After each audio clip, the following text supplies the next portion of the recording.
Halo guys, David sini dan ini adalah Sony WH-1000X-M4. Kalau Anda nggak nangkep namanya, ini saya ulangin lebih pelan. Sony WH-1000X-M4 Mark IV. Ingat namanya ya, biar Anda nggak nanya-nanya lagi. Kalau kedepannya Anda ngelihat nih headset nongol di gantungan di belakang saya yang ini. Biasanya, oh ini juga yang Mark III saya gantung biasanya. Karena headset ini bakal saya pakai sebagai daily driver entah sampai kapan. Sebelum si Mark IV ini saya sendiri udah pakai yang edisi sebelumnya, yang Mark III tadi, sejak setahun lalu. Alasan saya buat milih M3 sebenarnya simple, suaranya jelas bening banget, desainnya minimalis, nggak heboh, dan yang nggak kalah penting, teknologi active noise cancellingnya yang ada di M3 ini bener-bener bagus. Saking bagusnya sampai sering disebut sebagai rajanya headphone noise cancelling. Buat saya yang dulu sering naik pesawat belasan jam buat ikutin launching produk di luar negeri mah, itu nilai plus banget, love banget sama, ya kayak gini.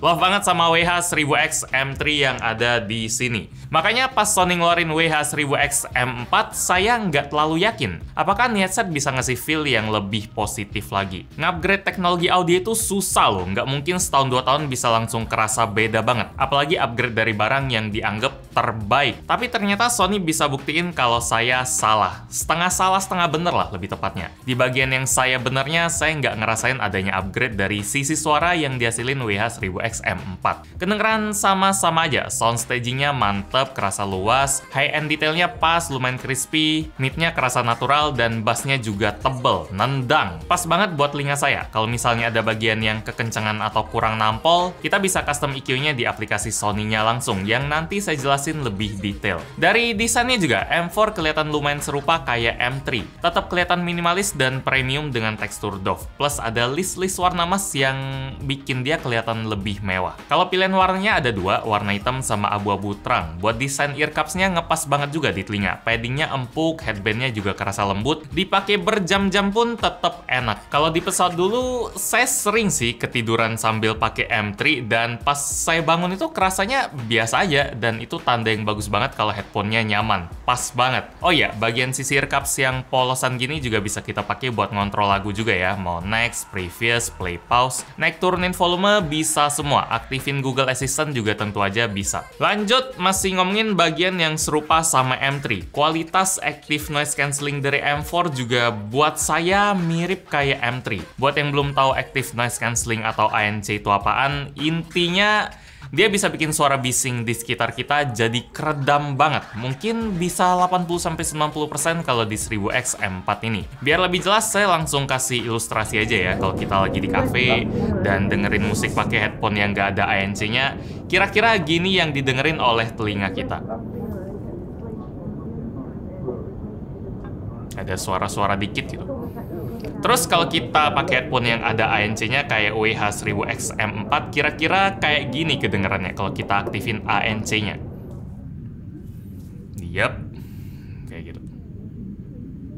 Anda harus cobain dah, minimal tahu soal teknologi kayak gini. Soalnya tiap saya minjemin M3 ke teman saya yang belum pernah coba ANC, reaksi mereka pasti kayak gini. Nih Bal, cobain. Apa nih? Headset WH-1000X-M4 ada active noise cancellingnya, cobain aja. Oke. Kedengeran nggak? Iya, kerasa sih. Noise Kerasa. cancellingnya kerasa sih. Kayaknya gue belum hidupin deh. Coba lu hidupin tombol yang di kiri itu. Gini. Enggak sih, nggak keinget. Wow. Oh ya, kalau buat baterainya, Sony ngeklaim kalau M4 bisa dipakai 30 jam non-stop tanpa ngecas kalau kita aktifin ANC-nya. Kalau ANC-nya mati, bisa nambah durasi kerja seharian jadi 38 jam. Buat ngecasnya pun udah pakai port USB Type-C, mirip sama M3 juga. Jadi, bagian yang penting-penting yang bikin saya suka banget sama Mark III tetap bisa kita temuin di Mark IV.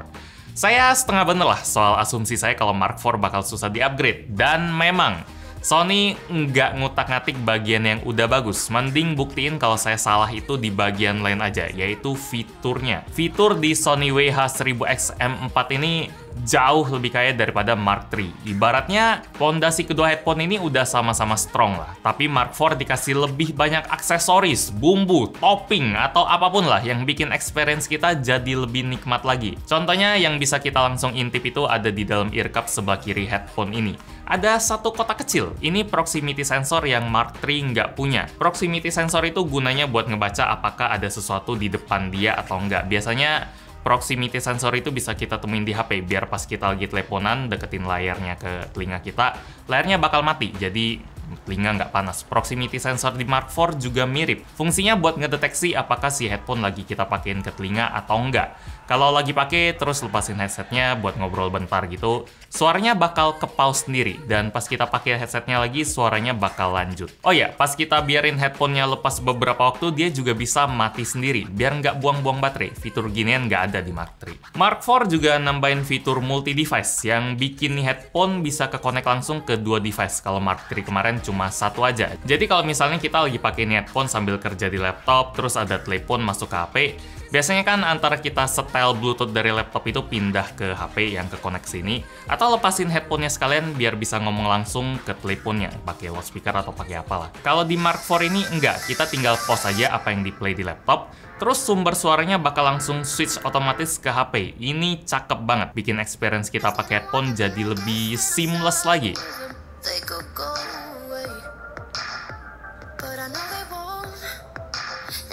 Dan ngomong-ngomong soal teleponan, gimana kualitas suara pas kita telepon pakai WH-1000X M4 ini? Bisa Anda nilai sendiri sih, karena mungkin standar tiap orang itu beda. Kalau di WH-1000X M4, dia pakai sistem 5 mikrofon di sebelah kiri dan disusunnya melingkar. Jadi, kalau saya pukul-pukul bagian sini bakal kedengeran ketokannya, dan kalau saya pukul di sini, nggak bakal kedengeran ketokannya. Jadi, kalau menurut saya sih, ya ini buat sebuah ukuran headphone wireless, suaranya udah bagus banget. Oh ya, masih ada hubungannya sama teleponan nih. Kali ini WH-1000X M4 punya fitur yang bisa mudahin kita kalau pengen ngobrol langsung sama orang di deket kita. Lihat fitur yang namanya Speak to Chat. Jadi headphone ini bisa dengan pinter ngedeteksi kalau kita tiba-tiba ngomong sama orang pas lagi pakai. Terus dia bakal nge-pause lagunya beberapa waktu sampai kita kelar ngomong. Dan sekaligus aktifin ambient mode-nya biar suara dari luar pun kedengeran lebih jelas. Kalau misalnya Anda kurang sreg sama fiturnya, nggak pengen lagu tiba-tiba ke-pause gara-gara ngomong dikit, kita bisa disable fiturnya di aplikasi Sony Headphone Connect-nya langsung, yang tadi sempat saya sebutin di awal ya. Lewat aplikasi ini kita juga bisa aktifin fitur DSEE Extreme, biar kualitas data suara yang kekompres bisa lebih baik. Ada juga settingan buat level noise cancelling, mau yang bener-bener sunyi atau yang sekedar lebih tenang aja. Bahkan ada tombol buat nonaktifin fitur multi-device tadi, kalau misalnya Anda nggak kepengen ada dua device yang ke-connect bareng ke headset ini, karena tiap orang seleranya pasti beda kan. Yang pasti Sony tetap ngejaga kualitas yang penting-penting, yang dicari semua orang pas ngebeli sebuah headphone.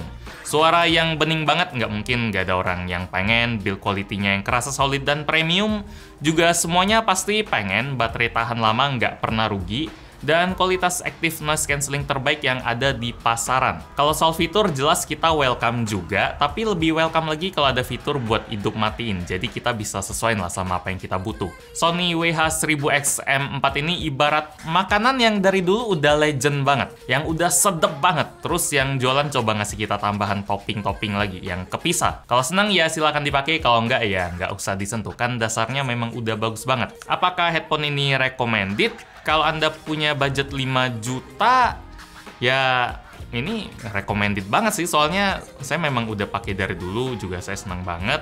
Kalau misalnya ada yang nanya ke saya pun soal headphone terbaik yang bisa dibeli, ya harganya wajar kayak gitu, saya langsung rekomenin headphone ini. Kalau misalnya Anda pengen tahu lebih lanjut, pengen cari-cari lebih dalam soal headphone ini, bisa follow sosmed Sony juga yang ada di @sonyaudio_id.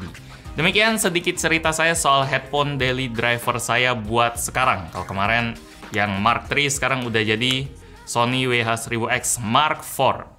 Like kalau Anda suka dengan video ini, dislike kalau nggak suka, dan kita ketemu lagi di video selanjutnya. Yo. Kalau terbang lagi, enak. Tapi entah kapan.